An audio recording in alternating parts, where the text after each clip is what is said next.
Good evening. हमारे साथ में स्नाइडर कंपनी का बीएफडी है जिसका मॉडल नंबर ATV 320 है।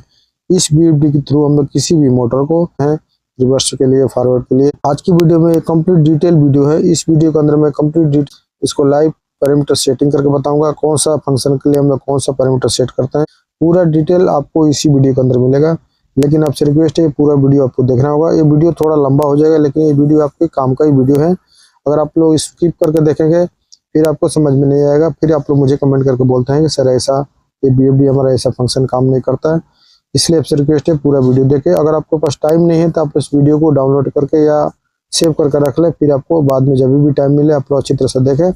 अगर आप हमारे चैनल पर नए हैं तो चैनल को सब्सक्राइब करके ऑल नोटिफिकेशन दबा लाना, ताकि नए नए वीडियो को नोटिफिकेशन आपको ऑटोमेटिक मिलते रहे। चलो फिर हम वीडियो को स्टार्ट कर लेते हैं। कौन सा पैरामीटर करना है वो मैं पूरा डिटेल आपको बताऊंगा। वीडियो में बना रहे, वीडियो स्किप करके नहीं देखे प्लीज। साथ में ATV 320 का एक ड्राइव है स्नाइडर कंपनी का। इस बीएफडी के थ्रू हम लोग मोटर को रिवर्स में और फॉरवर्ड में, और हम लोग पुश बटन के थ्रू हम लोग अप डाउन फ्रीक्वेंसी कैसा करते हैं। आज की वीडियो में हम लोग उसका किसके लिए उसका पैरामीटर हम लोग कौन सा सेट करते हैं। वायरिंग तो ऑलरेडी हमने बता दिया, इसका पैरामीटर कैसा सेट करते हैं, कौन सा पैरामीटर हम लोग यूज करते हैं, ताकि बीएफडी के थ्रू मोटर को रिवर्स में, फॉरवर्ड में और उसका स्पीड कंट्रोल जो है हम लोग पुश बटन के थ्रू यूज कर सकते हैं। एक पुश बटन अप के लिए, एक अप के लिए पुश बटन यूज करेंगे, और एक डाउन के लिए, मतलब स्पीड डाउन करने के लिए एक हम लोग पुश बटन का यूज करेंगे। ठीक है, तो इसके लिए हम लोग कौन सा पैरामीटर सेट करते हैं अभी हम लोग जान लेते हैं, ताकि अगर आपका वायरिंग अच्छा रहेगा, अगर आपका पैरामीटर भी अच्छा रहेगा, तो हम लोग इजी तरीके से मोटर को रिवर्स में, फॉरवर्ड में और अप डाउन पुश बटन के थ्रू, दो पुश बटन के थ्रू हम लोग अप डाउन स्पीड कंट्रोल कर सकते हैं। ठीक है, चलो फिर हम लोग पैरामीटर के बारे में जान लेते हैं। इस वीडियो के अंदर बहुत से लोगों को सेटिंग के बारे में नहीं समझ में आता है, उसके बारे में मैं थोड़ा बता दे रहा हूँ एक डायग्राम के माध्यम से, क्योंकि बहुत से लोगों को इसकी बीएफडी के अंदर एक ही बटन होता है, तो एक ही बटन के थ्रू प्रोग्राम करना थोड़ा मुश्किल होता है। इस बीएफडी के अंदर एक ही बटन होता है, एक स्किप का बटन होता है, और एक इंटर का, जो कि ऐसा राउंड वाला ग्रीन बटन रहेगा, एक ग्रीन बटन रहेगा, उसके थ्रू हम लोग पूरा प्रोग्राम करना होता है। तो बहुत से लोगों को ये थोड़ा सुटेबल नहीं होता है, तो मैं आपको थोड़ा बेसिक बता रहा हूँ। जो ग्रीन वाला बटन है, ये जो ग्रीन बटन है, सपोज इसके अंदर एक रोटरी ऐसे घुमाने वाला सिस्टम है, ये ग्रीन, इस एक ही बटन के थ्रू हमारा ये इंटर का भी बटन रहे और हमारे प्रोग्राम का पूरा बटन एक ही बटन से हम लोग पूरा करते हैं। तो ये कैसे करते हैं, सपोज मान लो ये बटन के अंदर हम लोग इंटर किया, इंटर करेंगे तो थोड़ा घुमाएंगे तो हम लोग थोड़ा घुमाएंगे तो कॉन्फ़िगरेशन का सबसे पहले ऑप्शन आएगा। ठीक है, उसको हम लोग इंटर करेंगे, फिर हम लोग दबाएंगे तो हमारा फुल का ऑप्शन आएगा, देख सकते हो फुल का ऑप्शन है। उसके बाद में हम लोग इसको इंटर करेंगे तो उसके बाद में नेक्स्ट हमारा SIN का ऑप्शन आ रहा है, देख सकते हैं SIN है। उसके बाद में हम लोग फिर भी इसको इंटर करेंगे तो हमारा दूसरा जो पैरामीटर मिलेगा आपको, देख सकते हैं। उसके बाद इंटर करेंगे तो TEC का ऑप्शन आ रहा है। ठीक है, तो TEC का ऑप्शन आ रहा है, तो हम लोग इसको अंदर हमारा वायरिंग सिलेक्शन मतलब माइक्रो सिलेक्शन आएगा। इसके 2 एयर कंट्रोल है और 3 एयर कंट्रोल है, जो आपको जिस हिसाब से आप लोग वायरिंग किए होंगे उसको आप लोग सिलेक्शन कर सकते हैं। फिर मैं आपको ये जस्ट प्रोग्रामिंग में इंटर होने के लिए मैं बता रहा हूँ कैसे कैसे प्रोग्राम में इंटर करते हैं। उसके बाद में हम लोग इधर देख सकते हैं, इंटर करते जाएंगे तो हम लोग दूसरा पैरामीटर में आएंगे। फिर इसको हम लोग इंटर करने के बाद में, TEC को इंटर करने के बाद में हम लोग BFR आ रहा है। ठीक है, तो मेरा मोटर का डाटा पूरा इसके अंदर मिल जाएगा। ठीक है, उसके बाद में हम लोग इसको इंटर करते जाएंगे तो दूसरा पैरामीटर में हम लोग चलते जाएंगे। ठीक है, तो ऐसा हम लोग इसके अंदर पूरा, अगर आपको नॉर्मल डिस्प्ले में आने के लिए आपको जो स्किप का बटन है 2-3 बार दबाते जाएंगे, फिर आप लोग को ऑटोमेटिक नॉर्मल डिस्प्ले आ जाएगा। ठीक है, नॉर्मल डिस्प्ले शो करेगा, मतलब कि रेडी मोड में शो करेगा। ये नॉर्मल डिस्प्ले रेडी मोड कर रहा था। ठीक है, तो ऐसे हम लोग इसको अंदर प्रोग्राम में इंटर होते हैं। अभी हम कॉन्फ़िगरेशन के अंदर जाना इसको मूव करेंगे, तो इसको अगर हम मूव करेंगे तो कॉन्फ़िगरेशन का ऑप्शन आएगा, उसके बाद फुल का ऑप्शन आएगा, उसके बाद में आपको SIN का ऑप्शन आएगा, उसके बाद में आपको पूरा पैरामीटर मिलेगा, जो हमको बेसिक पैरामीटर चाहिए वो मिलेगा। ठीक है, तो उसके लिए हम लोग देख लेते हैं कौन से पैरामीटर सेट करेंगे। उसके बाद में हम लोग सबसे पहले उस स्विच को, जो रोटरी स्विच रहेगा बीएफडी के ऊपर, उसको हम लोग मूव करेंगे तो सबसे पहला जो मिलेगा आपको BFR मिलेगा। ठीक है, तो इस पैरामीटर के अंदर हम लोग मोटर का स्टैंडर्ड फ्रीक्वेंसी सेट करेंगे। आप लोग मोटर का नेम प्लेट पे चेक कर सकते हैं, उसके हिसाब से आप लोग मोटर का फ्रीक्वेंसी सेट कर सकते हैं। मान लो हमारा मोटर का 50 हर्ट्ज है तो हमने 50 हर्ट्ज यहाँ पे सेट कर दिया, ठीक है। उसके बाद में दूसरा पैरामीटर जो मिलेगा एनपीआर, ये मोटर का रेटेड पावर है, देख सकते हैं मोटर का रेटेड पावर मतलब कि किलोवाट, मोटर कितने किलोवाट का है। सपोज आपका 10 किलोवाट का है तो आप लोग 10 किलोवाट यहाँ पे सेट कर सकते हैं, ठीक है। वो किलोवाट आप इसके अंदर सेट करेंगे। नेक्स्ट जो पैरामीटर आपको E1 5 आएगा, ठीक है। E1 5 के अंदर आपको रेटेड मोटर वोल्टेज आएगा, ठीक है। तो मोटर का जो रेटेड वोल्टेज आपको मोटर को नेम प्लेट पे चेक करेंगे वो आपको मिल जाएगा। उस मोटर का जो जितना भी वोल्टेज रहेगा मोटर का नेम प्लेट पे चेक करेंगे तो मान लो हमारा मोटर का वोल्टेज हमारा 400 बोल रहा था, हमने 400 सेट कर दिया। सपोज हमने सेट कर दिया। ये भी हमारा 10 किलोवाट है तो हमने इसके यहाँ पे सेट कर दिया। सपोज ये 50 हर्ट्ज है तो हमने यहाँ पे सेट कर दिया, ठीक है। मैं आपको दिखाने के पर्पज से कर रहा हूँ, लेकिन ये जितने भी पैरामीटर हैं आपको मोटर का नेम प्लेट पे चेक करके ही सेट करना है, आपके मोटर के हिसाब से और आपके BFD के हिसाब से। मैं आपको जस्ट गाइड कर रहा हूँ आपको कौन से पैरामीटर सेट करना चाहिए, वो चीज़ मैं आपको बता रहा हूँ, ठीक है। ऐसा ना हो कि आप लोग मैं जो आपको यहाँ पे लिख रहा हूँ वही चीज़ आप लोग डायरेक्ट अपने BFD के अंदर सेट कर लेंगे, ठीक है। तो इससे प्रॉब्लम हो जाएगी, BFD आपका या मोटर का फॉल्ट हो जाएगा, प्रॉब्लम हो जाएगा, ठीक है। नेक्स्ट जो पैरामीटर है आपको NCR आ रहा है, ठीक है, रेटेड मोटर करंट आ रहा है, ठीक है। मोटर का नेम प्लेट पर आप लोग चेक करेंगे तो मोटर कितने एम्पेयर का है वो आप लोग सेट कर सकते हैं। सपोज हमारा मोटर का एम्पेयर हमारा 18 एम्पेयर है, 18.5 एम्पेयर है, तो हम लोग ऐसा सेट कर सकते हैं, ठीक है। जितना भी रहेगा सेट कर लेंगे, ठीक है। उसके बाद जो हमारा नेक्स्ट पैरामीटर है FR5 है, ठीक है। FR5 ये मोटर का रेटेड फ्रिक्वेंसी है, मोटर का नेम प्लेट पर चेक करके मोटर का रेटेड फ्रिक्वेंसी कितना है वो आप लोग सेट कर सकते हैं, ठीक है। मोटर का रेटेड फ्रिक्वेंसी जितना भी रहेगा आप लोग मोटर का नेम प्लेट पर, सपोज मान लो हमारा 50 हर्ट्ज है या 60 हर्ट्ज है, जो कुछ भी रहेगा आप लोग मोटर पर नेम प्लेट पर चेक करके सेट कर सकते हैं, ठीक है। उसके बाद नेक्स्ट पैरामीटर हमारा आएगा NSP, ठीक है। ये मोटर का रेटेड स्पीड है, मतलब कि RPM है, जो दूसरे BFD के अंदर RPM रहता है वही चीज़ आप लोग यहाँ पे सेट करें RPM, ठीक है। मैं यहाँ पे लिख दे रहा हूँ। सपोज मान लो हमारा RPM 1400 या जितना भी है 2800 है, जितना भी RPM रहेगा आप लोग मोटर का नेम प्लेट पे चेक करके इसका RPM सेट कर लेंगे। सबसे पहले हम लोग किसी भी BFD को स्टार्ट करने के पहले मोटर का डाटा डालना जरूरी होता है। अगर मोटर का नेम प्लेट के हिसाब से हमारा डाटा नहीं रहेगा फिर हमारा BFD या मोटर के दोनों में से कोई भी इशू हो सकता है, प्रॉब्लम हो सकता है, जल सकता है या कुछ भी हो सकता है, ठीक है। अच्छी तरह से काम भी नहीं करेगा, ठीक है। तो इसलिए हम लोग सबसे पहले मोटर का डाटा ऑटो ट्यूनिंग के थ्रू भी सेट कर सकते हैं, नहीं तो हम लोग मैनुअली जैसे मैं आपको यहाँ पे बता रहा हूँ ऐसा हम लोग सेट कर सकते हैं 1 by 1 किलोवाट एम्पियर वोल्टेज, ठीक है। उसके बाद हम लोग नेक्स्ट पैरामीटर में चलते हैं। उसके बाद में हम लोग नेक्स्ट पैरामीटर आएगा ITH, ठीक है। ये हमारा मोटर का थर्मल करंट है। आप लोग मोटर का थर्मल करंट आप लोग सेट कर सकते हैं, जितना एम्पियर भी रहेगा वो करंट आप लोग सेट कर। सपोज मान लो हमारा 20 एम्पियर है, ठीक है। थर्मल का वो ट्रिपिंग करंट है, आप लोग सेट कर सकते हैं। जो आपको ड्राइव के अंदर सेट करना होगा उसके हिसाब से ड्राइव आपका काम करेगा, ठीक है। उसके बाद में ये जितने भी मैंने सेटिंग बताया मोटर का बेसिक डाटा वो आपको सेट करना होगा। बाकी जो सेटिंग है जो हम लोग रिवर्स के लिए फॉरवर्ड के लिए यूज करेंगे, जो जितने भी सेटिंग रहेगा वो सब। उसके बाद जो दूसरा जो पैरामीटर आएगा आपको, दूसरा जो पैरामीटर ACC, ठीक है, एक्सेलेरेशन टाइम है। मोटर को स्टार्ट होने का टाइम जो कि आपको 0 हर्ट्ज से लेके 0 हर्ट्ज टू 50 हर्ट्ज में जाने का जो टाइम लगता है उसको हम लोग एक्सेलेरेशन टाइम बोलते हैं, जो कि ACC यहाँ पे लिखा हुआ है एक्सेलेरेशन टाइम। इसका जो डिफॉल्ट वैल्यू रहेगा आई थिंक इसका डिफॉल्ट वैल्यू रहेगा सपोज मान लो 3 सेकंड रहेगा, तो हम लोग इसको चेंज करके जितना आपको रिक्वायरमेंट है उसके हिसाब से आप लोग सेट कर सकते। सपोज हम लोग 10 सेकंड हम इसके अंदर सेट कर लेंगे, ठीक है। ये मोटर का स्टार्ट होने का टाइमिंग है, जो कि मोटर 0 हर्ट्ज से लेके 50 हर्ट्ज तक जाने के लिए जो टाइम लगता है वो टाइम को हम लोग एक्सेलेरेशन टाइम बोलते हैं, ठीक है। 0 हर्ट्ज टू 50 हर्ट्ज में जो टाइम लगता है उसको हम लोग एक्सेलेरेशन टाइम बोलते हैं, ठीक है। उसके बाद में हमारा दूसरा जो पैरामीटर है एक्सेलेरेशन टाइम DEC, ठीक है। मोटर को स्टॉप होने का टाइम। मोटर अगर हम लोग स्टॉप कर रहे हैं, मोटर को हम लोग BFD के थ्रू अगर हम लोग स्टॉप कर रहे हैं, बंद कर रहे हैं, तो उसको हमको 50 हर्ट्ज से लेके 0 हर्ट्ज तक आने में जो टाइम लगता है उस टाइम को हम लोग एक्सेलेरेशन टाइम बोलते हैं, ठीक है। तो इसको हम लोग सपोज मान लो कि इसको भी हम लोग 10 सेकंड सेट कर मतलब कि 10 सेकंड के अंदर में हमारा BFD 50 हर्ट्ज से 10 हर्ट्ज में, सॉरी 50 हर्ट्ज से 0 हर्ट्ज में आ जाएगा, मतलब कि फुल स्टॉप हो जाएगा। ठीक है, इसको हम लोग डीएक्सएल टाइम बोलते हैं। उसके बाद नेक्स्ट पैरामीटर हमारा आता है एलएसपी।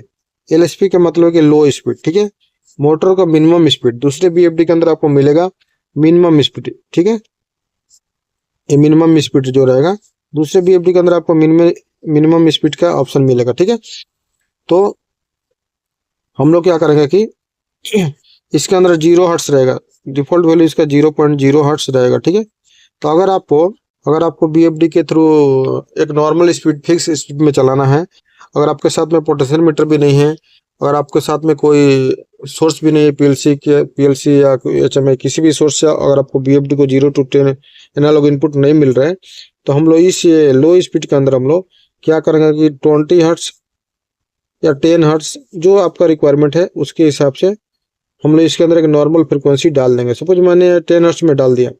ठीक है, 10 हर्ट्ज में हमने डाल दिया। 10 हर्ट्ज में डालेंगे तो क्या होगा, बीएफडी को हम लोग जब भी स्टार्ट करेंगे नॉर्मली स्टार्ट करेंगे, किसी भी सोर्स का जरूरत नहीं, किसी भी एनालॉग इनपुट का जरूरत नहीं, किसी भी पोर्ट का भी जरूरत नहीं, नॉर्मली हम लोग स्टार्ट करेंगे तो हमारा बीएफडी ऑटोमेटिक 10 हर्ट्ज में चालू हो जाएगा। हमको किसी भी सोर्स का एनालॉग इनपुट का पोटेंशियल मीटर का जरूरत नहीं है, नॉर्मली एक स्पीड में 10 हर्ट्ज में चालू हो जाएगा ड्राइव। ठीक है, या हमको चाहे तो 20 हर्ट्ज में चालू कर सकते हैं, 50 हर्ट्ज में चालू कर सकते हैं, जितना आपका रिक्वायरमेंट है उसके हिसाब से नॉर्मल फिक्स स्पीड में हम लोग चला सकते हैं।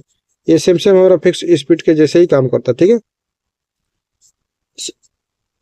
तो हम लोग इसको यूज कर सकते हैं। अगर आपके साथ में पोटेंशियल मीटर, सपोज इसके आपके साथ में एक पोर्ट है, तो पोटेंशियल मीटर के थ्रू आप लोग यूज कर सकते हैं, इसका स्पीड कम और ज़्यादा कर सकते हैं।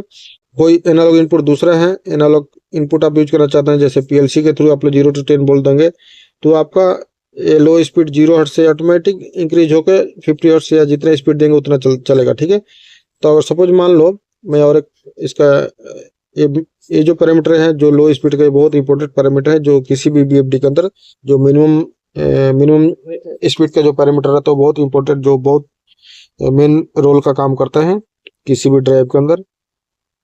अभी सपोज मान लो हमारे साथ में इसके अंदर हमने 10 हर्ट्ज सेट कर दिया। ठीक है, फिर भी हम लोग पोर्ट के थ्रू भी यूज कर रहे हैं। ठीक है, तो अगर हम पोर्ट अगर नहीं भी घुमाएंगे, पोर्ट को हम लोग स्पीड नहीं भी बढ़ाएंगे, फिर भी हमारा 10 हर्ट्ज पर ड्राइव चलेगा। ठीक है, अगर पोर्ट को हम लोग घुमा रहे हैं तो उसके बाद में 10 प्लस होता जाएगा, मतलब 10 प्लस 30 50 जितना पोर्ट को घुमाएंगे उतना स्पीड में ड्राइव चलता रहेगा। या अगर हम लोग बाहर से स्पीड रेफरेंस दे रहे हैं, बाहर से कोई रेफरेंस हमको इनपुट दे रहे हैं एनालॉग इनपुट, तो अगर हम लोग उसको बाहर से 10 वोल्ट दे रहे हैं तो उतना स्पीड में ये चलेगा, लेकिन 10 वोल्ट में स्टार्टिंग जो चलेगा वो 10 हर्ट्ज में ऑटोमेटिक चलता ही रहेगा। ठीक है, और हम लोग इसको 0 हर्ट्ज में सेट कर लेंगे, तो 0 हर्ट्ज में सेट करेंगे तो ये हम लोग जब तक पोटेंशियल मीटर को हम लोग घुमाएंगे नहीं, स्पीड बढ़ाएंगे नहीं, जब तक ये 0 में रहेगा। ठीक है, इस चीज़ का आप लोग ध्यान रखना। ठीक है, ये जो लो स्पीड का पैरामीटर है बहुत इंपॉर्टेंट पैरामीटर है। उसके बाद में हाई स्पीड, नेक्स्ट जो पैरामीटर है हाई स्पीड है। ये हाई स्पीड हमारा 50 हर्ट्ज में या 60 हर्ट्ज में इसका डिफॉल्ट वैल्यू रहता है। अगर हमको किसी भी मोटर को या किसी भी पंप को बीएफडी के थ्रू अगर हमको सुपर हाई स्पीड हमको 40 हर्ट्ज मैक्सिमम चलाना है, उससे ज़्यादा हमको नहीं चलाना है, तो हम लोग इसको हाई स्पीड के अंदर अगर हम लोग 40 हर्ट्ज सेट कर देंगे, तो अगर आप लोग किसी भी सोर्स से, मान लो हम लोग किसी भी सोर्स से 10 वोल्ट भी देंगे या फुल स्पीड भी करेंगे, पोर्ट के थ्रू भी फुल स्पीड करेंगे, तो हमारा जो ड्राइव है ये 40 हर्ट्ज से ज़्यादा नहीं चलेगा। इस चीज़ का आप लोग ध्यान रखना है। ठीक है, इसके लिए ये जो हाई स्पीड का जो पैरामीटर है ये भी इंपॉर्टेंट पैरामीटर है। इसके अंदर हम लोग 50 सेट कर देंगे। सपोज मान लो हमने इसके अंदर 50 सेट कर दिया, क्योंकि ज़्यादा रिक्वायरमेंट जो रहता है 50 हर्ट्ज का रहता है फुल स्पीड का। ठीक है, तो 50 हर्ट्ज या 60 हर्ट्ज ज़्यादातर दूसरी कंट्री में, आउट ऑफ कंट्री में यूज होता है। ज़्यादातर जो फ्रिक्वेंसी यूज होता है वो 50 हर्ट्ज हमारा जो normal frequency India Asian country में यूज होता है। ठीक है, तो हम लोग सबसे पहले पैरामीटर फुल के अंदर जाएंगे, जो आप देख सकते हैं डिस्प्ले में। उसके बाद में हम लोग ये स्विचिंग कमांड है, स्विचिंग कमांड हम लोग सिलेक्शन करना होगा। ठीक है, तो फुल के अंदर जाने के बाद में आपको सीटीएल के अंदर जाना होगा। सीटीएल का इंटर करने के बाद में आपको दूसरा पैरामीटर जाना होगा। दूसरा पैरामीटर हमारा आरएफसी है। ठीक है, आरएफसी के अंदर हम लोग जाएंगे, उसके अंदर हम लोग पैरामीटर सिलेक्शन करेंगे। ठीक है, मैं आपको वन बाय वन आपको पूरा मैं बता रहा हूँ, देख सकते हैं ये हमारा आरएफसी है। ठीक है, आरएफसी के अंदर जाएंगे, इसके अंदर स्विचिंग कमांड 2 नंबर सेलेक्ट। उसके बाद में इसके अंदर हम लोग सेट करेंगे FR2, याद रखने का, FR2 हम लोग सिलेक्ट करेंगे, ठीक है। RFC के अंदर हम लोग FR2 हम लोग सेट करेंगे, ठीक है। FR2 सिलेक्शन किया, देख सकते हैं यहाँ पे FR2 हमने सिलेक्शन किया। FR2 सिलेक्शन करने के बाद में FR2 के अंदर हम लोग ड्राइव को अप डाउन मोड में सिलेक्शन करना चाहते हैं। अब FR2 का पैरामीटर आ चुका है, देख सकते हैं FR2। इसके अंदर हम लोग क्या सेलेक्ट करेंगे, यहाँ पे देख सकते हैं प्लस माइनस स्पीड, ठीक है। ये पैरामीटर को हम लोग सिलेक्ट करेंगे, ठीक है, ये वाला पैरामीटर को, ठीक है। तो यहाँ पे है UPDT, यहाँ पे लिखा हुआ है UPDT, ठीक है। इस चीज को हम लोग सिलेक्ट करेंगे, ठीक, UPDT, ठीक, देख सकते हैं यहाँ पे। इसको हम लोग इसमें सेट करेंगे, मतलब FR2 के अंदर हम लोग UPDT सिलेक्ट करेंगे तो हमारा BFD के थ्रू मोटर अप डाउन को पुश बटन के थ्रू अप डाउन बटन से हम लोग स्पीड कम और ज़्यादा कर सकते हैं, ठीक है। तो ये पैरामीटर आप लोग ध्यान रखने का, जो मैं पैरामीटर आपको बताया वो पैरामीटर आप लोग ध्यान रखने का। फर्स्ट पैरामीटर मैंने जो बताया आपको, आप लोग फुल के अंदर जाने का, फुल के अंदर से जाने के बाद में आप लोग सीधा CTL के अंदर जाने का, उसके बाद RFC के अंदर जाने का, उसके बाद में आप लोग FR2 सिलेक्शन करने का, देख सकते हैं FR2 हमने सेलेक्ट किया। ये सिलेक्शन करने के बाद में आपको UPDT सिलेक्ट करने का, देख सकते हैं यहाँ पे मैंने यहाँ पे ऑलरेडी मार्क करके रखा है। इसी पैरामीटर के थ्रू आपका BFD up down push button से हम लोग माइनस और प्लस कर सकते हैं, मतलब अप डाउन बटन से हम लोग स्पीड कंट्रोल कर सकते हैं, ठीक है। ये जो पैरामीटर है इसके लिए हो गया। अभी हम लोग टर्मिनल सिलेक्शन करना चाहिए। टर्मिनल सिलेक्शन करने के लिए वो दूसरा पैरामीटर है, मैं आपको बताऊंगा वन बाय वन। इसके बाद में हम लोग फंक्शन एप्लीकेशन में जाएंगे इस पैरामीटर पे, ठीक है। जो जिसके लिए हमको टर्मिनल सिलेक्शन करना है, कौन सा टर्मिनल से हम लोग यूज करेंगे अप और डाउन स्पीड, वो टर्मिनल हम लोग सिलेक्शन करना चाहिए। इसके लिए हम लोग इस पैरामीटर में आएंगे, ठीक है। फंक्शन एप्लीकेशन में आएंगे। ये फंक्शन एप्लीकेशन भी आपको फुल ऑप्शन आएगा, बाद में आपको फंक्शन का ऑप्शन आएगा, उसके बाद में आपको UPD का ऑप्शन आएगा। तो देख सकते हैं UPD का ऑप्शन आएगा। हम लोग इसके थ्रू प्लस और माइनस, मतलब कि रिवर्स और फॉरवर्ड में अप डाउन बटन से हम लोग मोटर को चला सकते हैं, ठीक है। मतलब हम लोग एक पुश बटन से स्पीड को अप कर सकते हैं और डाउन कर सकते हैं, ठीक है। उसके बाद में हम लोग इसका टर्मिनल सिलेक्शन करने के लिए हमको USB में जाना पड़ेगा, ठीक है, USB।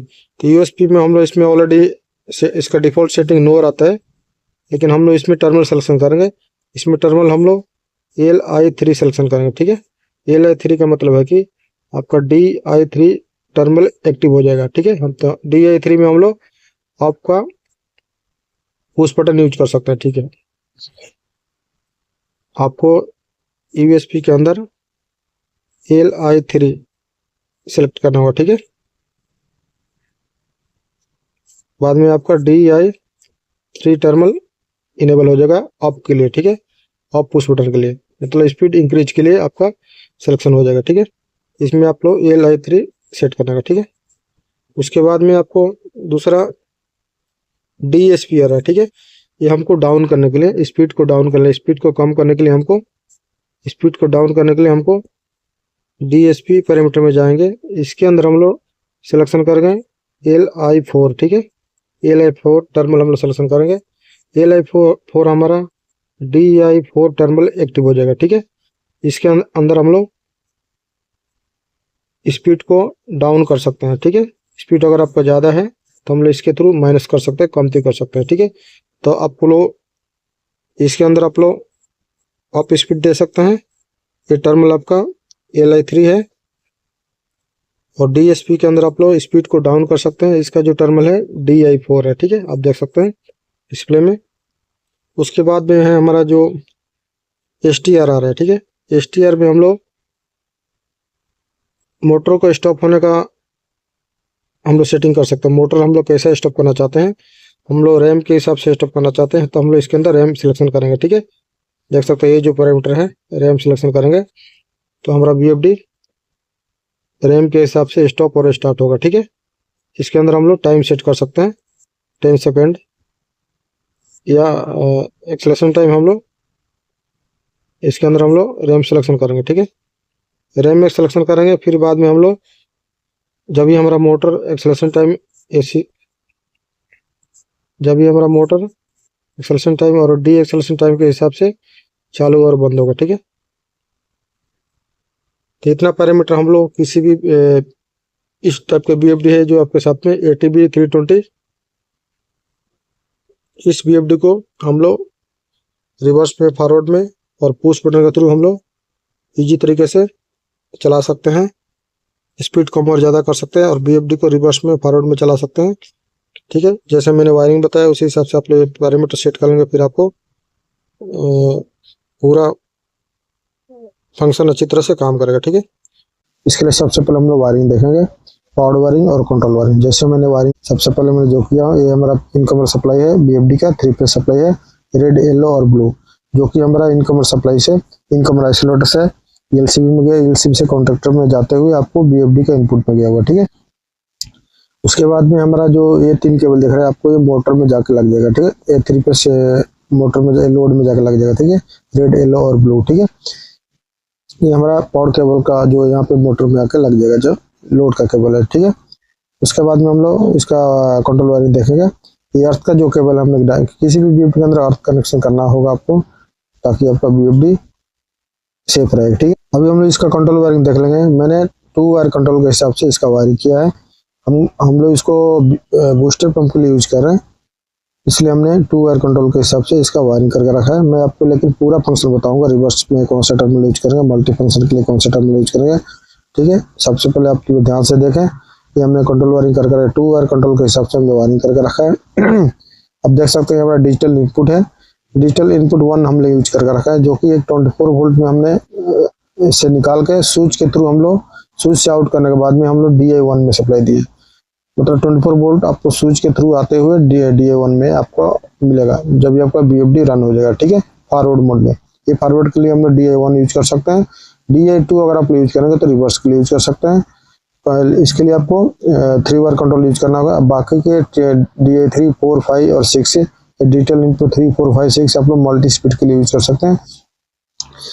जो मैंने स्विच यूज किया देख सकते हैं, DI1 जो हमने टर्मिनल डिजिटल इनपुट 1 हमने यूज किया है, वो 24 वोल्ट सप्लाई स्विच में लग जाएगा। स्विच से आउट करने के बाद में हमारा DI1 में हमने दिया है, ठीक है। ये जो ऊपर की जो टर्मिनल देख सकते हैं, रिले है, आउटपुट रिले है। बीएफडी जब भी चालू होगा उसी टाइम आपका रिले भी साथ में इनेबल हो जाएगा।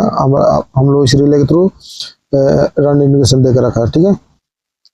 ये जो ऊपर का जो टर्मिनल है देख सकते हैं, ये हम लोग पोटेंशियल मीटर के लिए यूज कर सकते हैं, और हम लोग बाहर किसी भी सोर्स से पीएलसी के थ्रू भी हम लोग इसको रिफ्रेश दे सकते हैं। AI1 और कॉमन टर्मिनल, ठीक है, 10 वोल्ट AI1 और कॉमन टर्मिनल, अगर हम लोग तीनों टर्मिनल यूज करेंगे तो हम लोग पोटेंशियल मीटर यूज कर सकते हैं।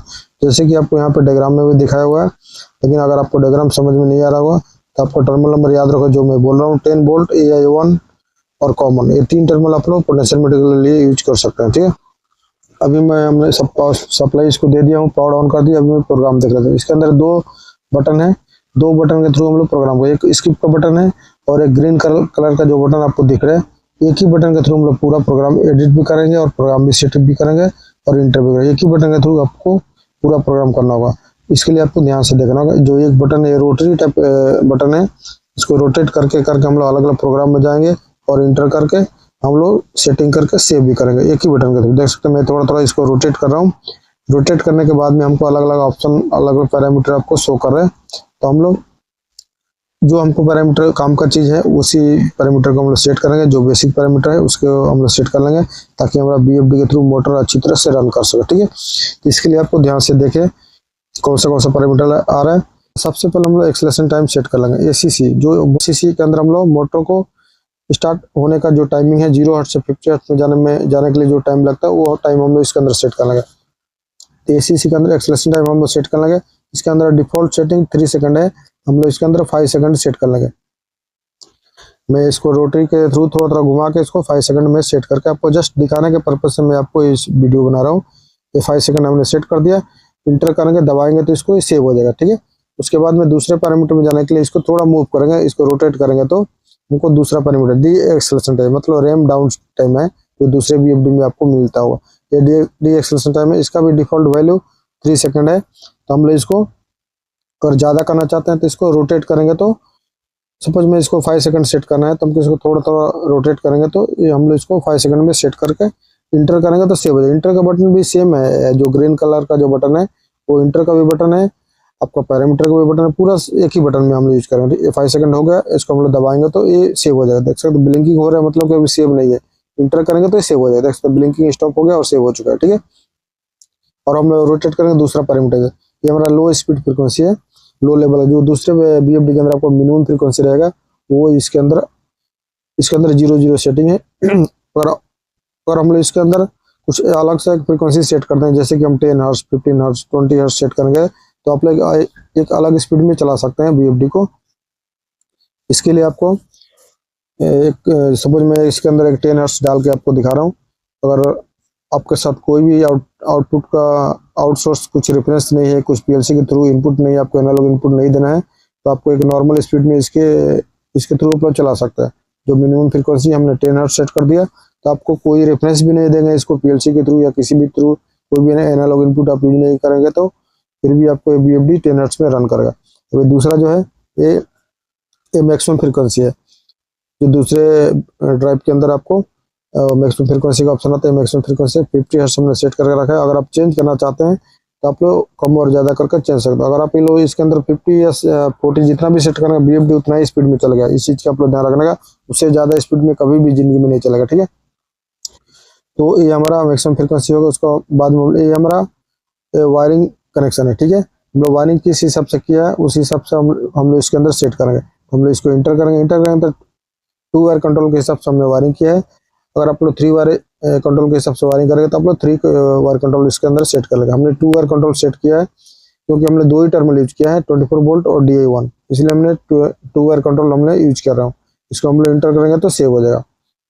अगर आप लोग फॉरवर्ड में रिवर्स में चलाना चाहते हैं तो आप लोग 3 वायर कंट्रोल यूज करेंगे तो आपको मोटर आपका रिवर्स में भी फॉरवर्ड में भी चलेगा, ठीक है। इस चीज़ का आप लोग ध्यान रखने का, मेरी बातों पर भी थोड़ा ध्यान रखना है। मैं थोड़ा जल्दी बोल रहा हूँ, शायद आपको समझ में आए ना आए, लेकिन मेरे बातों पे थोड़ा आप लोग ध्यान देने का, ठीक है। ये देख सकते हैं मैंने 2 वायर कंट्रोल यूज किया है, मतलब 24 वोल्ट और DI1 हमने यूज करके रखा है, डिजिटल इनपुट 1 हमने यूज करके रखा है, इसलिए हमने इसको सेटिंग में 2 वायर कंट्रोल सेलेक्ट किया, ठीक है। अगर आप लोग रिवर्स में फॉरवर्ड में चलाना चाहते हैं तो आप लोग 3 वायर कंट्रोल यूज कर सकते हैं, लेकिन हमको 2 वायर कंट्रोल यूज करना है क्योंकि हमने 2 ही डिजिटल इनपुट एक ही यूज किया है, इसलिए हमने 2 वायर कंट्रोल सेलेक्ट किया, ठीक है। तो हमने इसको सेट कर देंगे। देख सकते ब्लिंकिंग स्टार्ट हो रहा है। अगर हम इसको ब्लिंकिंग को स्टॉप करेंगे तो स्टॉप हो जाएगा, ठीक है। और इससे इस बटन के थ्रू स्टॉप नहीं हो रहा तो आप स्किप का बटन दबाएंगे तो ये ब्लिंकिंग स्टॉप हो जाएगा, मतलब आपका सेव हो जाएगा। स्किप का बटन देख सकते हैं, मैं इसको दबा दे रहा हूँ एक बार और एक बार दबाएंगे, देख सकते हो ब्लिंकिंग स्टॉप, मतलब कि 2 वायर कंट्रोल के लिए सेव हो चुका है आपका पैरामीटर, ठीक है। और एक बार हम स्किप का बटन दबाएंगे तो दूसरे पैरामीटर में जाएंगे। स्किप का बटन मैं और एक बार दबा दे रहा हूँ, देख सकते हैं ये वायरिंग सिलेक्शन हमारा हो गया। अभी हमारा जो दूसरा पैरामीटर है ये कॉन्फ़िगरेशन है, इसके अंदर हम लोग इंटर करेंगे तो STS पूछ रहा है, ठीक है। तो STS का हम लोग कुछ सेटिंग नहीं है। उसके बाद में हम लोग इसको मूव करेंगे तो इसके अंदर दूसरा ऑप्शन है आ रहा है। अभी इस पैरामीटर के अंदर हमको कुछ काम नहीं है तो इसको हम लोग थोड़ा मूव करेंगे, क्योंकि इसके अंदर कॉन्फ़िगरेशन के अंदर ज़्यादा ऑप्शन आ रहा है, तो हमको STS के अंदर हम लोग सेलेक्ट करेंगे, ठीक है। मूव करेंगे तो दूसरा भी ऑप्शन है HST आ रहा है, इसको हम लोग सेलेक्ट नहीं करेंगे क्योंकि जो फर्स्ट वाला ऑप्शन है उसको ही हम लोग सेलेक्ट कर देंगे, ठीक है। PID का भी ऑप्शन, अगर आप PID के थ्रू चलाना चाहते हैं तो आप इसके अंदर PID के थ्रू भी चला सकते हैं, आपको सिलेक्शन करना होगा, ठीक है। PID के अंदर इंटर करके आपको सेटिंग करना होगा, ठीक है। तो PID मोड के लिए अगर आप सिलेक्शन करना चाहते हैं तो सिलेक्शन कर सकते हैं। हम लोग STS के अंदर सिलेक्शन करके इसको स्किप कर देंगे, ठीक है। उसके बाद में हम लोग स्किप का बटन दबाएंगे तो हम लोग इस पैरामीटर से एग्जिट कर जाएंगे। स्किप का बटन दबाएंगे तो एग्जिट कर देंगे और एक बार दबाएंगे तो हम लोग देखिए कॉन्फ़िगरेशन आ गया। उसके बाद में हम लोग इस रोटरी को, इस स्विच को हम लोग थोड़ा घुमाएंगे तो हमको दूसरा पैरामीटर मिलेगा, ठीक है। देख सकते हैं घुमाएंगे तो इसके अंदर हमको और भी दूसरा पैरामीटर मिलेगा, BFR, ठीक है। BFR के अंदर हम लोग सेटिंग करेंगे, इसका हम लोग इंटर करेंगे तो हमको इसको मोटर का फ्रीक्वेंसी सेट करेंगे। जो मोटर का आपका नेम प्लेट पे फ्रीक्वेंसी रहेगा वो फ्रीक्वेंसी हम लोग इसके अंदर सेट करना होगा, ठीक है। जैसे कि यहाँ पे देख सकते हैं मोटर का स्टैंडर्ड मोटर का फ्रीक्वेंसी है, जो कैटलॉग में भी आपको दिखा रहा है, देख सकते हैं यहाँ पे VFR। ठीक है, VFR के अंदर हम लोग मोटर का स्टैंडर्ड फ्रीक्वेंसी सेट कर लेंगे, जो कि 50 हर्ट्ज है डिफ़ॉल्ट। अगर आपका मोटर का नेम प्लेट में कुछ अलग है तो आप लोग चेंज कर सकते हैं 60 हर्ट्ज या 50 हर्ट्ज। ठीक है, तो मैंने 50 हर्ट्ज सेलेक्ट किया क्योंकि हमारे मोटर के अंदर 50 हर्ट्ज है, तो हमने 50 हर्ट्ज सेट कर दिया। ठीक है, अभी हम लोग इसको स्किप स्किप का बटन दबाएंगे तो VFR हो गया। मूव करेंगे तो हम लोग दूसरा ऑप्शन आ रहा है एनपीआर के अंदर हम लोग इंटर करेंगे तो इसके अंदर हमको दूसरा पैरामीटर मिलेगा, जो मोटर का डाटा है। और मोटर का डाटा आप लोग 1 बाय 1 ध्यान से देखें, फिर आपको अच्छी तरह समझ में आएगा। वीडियो स्किप करके नहीं देखें। हम लोग इंटर करेंगे तो इसके अंदर किलोवाट शो करेगा, आपका मोटर कितने किलोवाट का है वो किलोवाट आप इसके अंदर सेट कर सकते हैं। ठीक है, उसके बाद में हम लोग स्किप का बटन दबाएंगे तो दूसरे पैरामीटर में जाएंगे।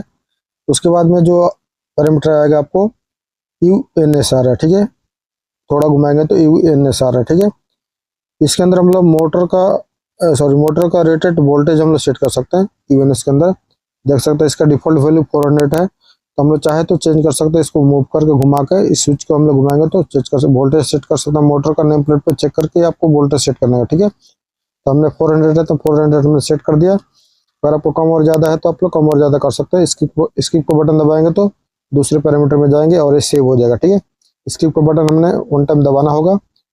स्किप का बटन दबा दिया। उसके बाद में जो हमारा NCR आ रहा है, ठीक है, उसके बाद NCR आ रहा है। ठीक है, NCR में हम लोग मोटर का रेटेड करंट हम लोग सेट करेंगे। इंटर करेंगे तो मोटर का रेटेड करंट जो है, मोटर कितने एम्पियर का है वो एम्पियर इसके अंदर सेट करना होगा।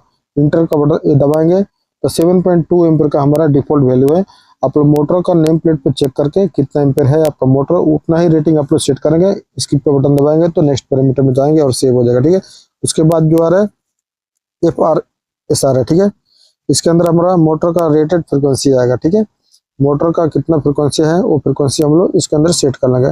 मोटर का नेम प्लेट पे आप लोग चेक करके मोटर का रेटेड फ्रीक्वेंसी कितना है वो सेट करेंगे। स्किप का बटन दबाएंगे तो हम लोग दूसरे पैरामीटर, अगर कम और ज़्यादा करना है तो अपने इस बटन के थ्रू मूव करके घुमा के हम लोग उस उतना फ्रीक्वेंसी सेट कर सकते हैं, कम और ज़्यादा कर सकते हैं। ठीक है, स्किप का बटन दबाएंगे तो दूसरे पैरामीटर जाएंगे। उसके बाद में हमारा NSP आ रहा है, मोटर का रेटेड स्पीड है। ठीक है, NSP मतलब RPM, जो दूसरे BFD के अंदर RPM का ऑप्शन रहता है वो सेम NSP है।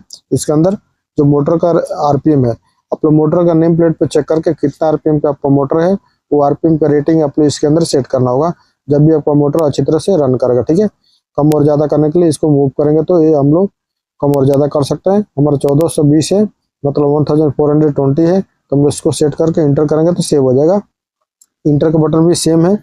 उसके बाद में हम लोग उसको मूव करेंगे तो उसके बाद में थोड़ा मूव करते जाएंगे तो हमको दूसरा ऑप्शन मिलता जाएगा। ठीक है, तो हमको क्या सेटिंग की जरूरत है, हमको वही सेटिंग हमको करना है, क्योंकि जो इसके अंदर ज़्यादा ऑप्शन है तो हमको ज़्यादा ऑप्शन से हमको कुछ काम नहीं है। जो हमको ज़रूरत का चीज़ है वो ऑलरेडी हमने इसको सेट कर दिया है।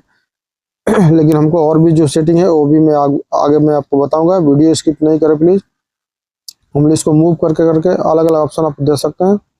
उसके बाद में कॉन्फ़िगरेशन का ऑप्शन आएगा तो SIN के अंदर जाएंगे। उसके बाद फुल का ऑप्शन देख सकते हैं, फुल का ऑप्शन आ रहा है। फुल का ऑप्शन आने के बाद में हम लोग स्किप करेंगे तो अगर हम लोग दूसरे नॉर्मल डिस्प्ले आएगा। नॉर्मल डिस्प्ले आने के बाद में हम लोग इसको स्टार्ट करेंगे।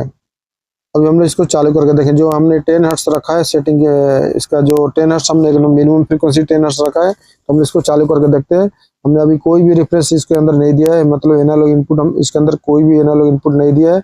नॉर्मल हमने इसको मिनिमम फ्रीक्वेंसी 10 हर्ट्ज सेट करके रखा है। 10 हर्ट्ज में मैं इसको स्विच के थ्रू चालू करके देखते हैं हमारा ड्राइव चालू हो रहा है या नहीं है। ठीक है, मैं हमारे साथ में जो स्विच है देख सकते हैं डोर में, उस डोर के थ्रू मैं इसको स्विच ऑन करूँगा तो देख सकते हैं अभी ड्राइव हमारा रेडी मोड में है। अभी मैं स्विच के थ्रू इसको ऑन, हमारे साथ में जो स्विच है, स्विच को हम लोग BFD मोड में सिलेक्शन करेंगे। जैसे BFD मोड में हम लोग सिलेक्शन करेंगे हमारा मोटर चालू होना चाहिए। जैसे कि आप लोग देख सकते हैं मैंने स्विच को ऑन कर दिया। ऑन करते ही हमारा मोटर साउंड आ गया, मोटर हमारा चालू हो चुका है। मतलब मोटर में BFD के ऊपर हमारा 10 हर्ट्ज शो करना चाहिए। जैसे कि मैंने आपको मिनिमम फ्रिक्वेंसी 10 हर्ट्ज बताया, वैसा 10 हर्ट्ज आपको डिस्प्ले में शो कर रहा है। मतलब कि हमारा BFD 10 हर्ट्ज में रन कर रहा है अभी, जो हमने मिनिमम फ्रिक्वेंसी सेट किया था।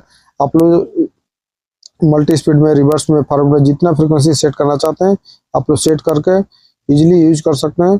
और BFD के थ्रू मोटर को अच्छी तरह से चला सकते हैं। अभी हमने जो सेटिंग किया बिल्कुल हमारे साथ में नया ड्राइव था, इसलिए हमको एक नॉर्मल डिस्प्ले ऑटोमेटिक शो कर रहा था। अगर आपके साथ में पुराना ड्राइव है तो उसको हम लोग कैसे सेटिंग करेंगे, इसके लिए आपको डिस्प्ले में क्या शो करेगा देख सकते हैं। ऑलरेडी मोटर हमारा रन हो चुका है, चालू हो चुका है। लेकिन अगर आपको फिर से दोबारा से सेटिंग करना, मैं इसको ऑफ कर, अब ये रेडी मोड में है, तो रेडी मोड में हम लोग इंटर का बटन दबाएंगे तो इसको थोड़ा मूव करेंगे तो कॉन्फ़िगरेशन का ऑप्शन आ रहा है। इंटर करेंगे तो फुल का ऑप्शन आएगा, फुल का ऑप्शन आएगा तो SIN का ऑप्शन आएगा। उसके बाद में हम लोग इसको इंटर करेंगे, तो हमको दूसरा पूरा ऑप्शन मिलेगा आपको। मतलब अगर आपका BFD पुराना है तो आपको ऐसा इस BFD के अंदर इंटर करके जाना होगा, जब भी आपको पूरा पैरामीटर मिलेगा। नहीं तो अगर नया BFD है तो आपको ऑटोमेटिक फर्स्ट आपको बेसिक पैरामीटर शो करेंगे, आप लोग बेसिक पैरामीटर सेट कर सकते हैं। लेकिन अगर आपका BFD पुराना है तो आप लोग ऐसा वाला प्रोसेस पूरा करके जाना होगा।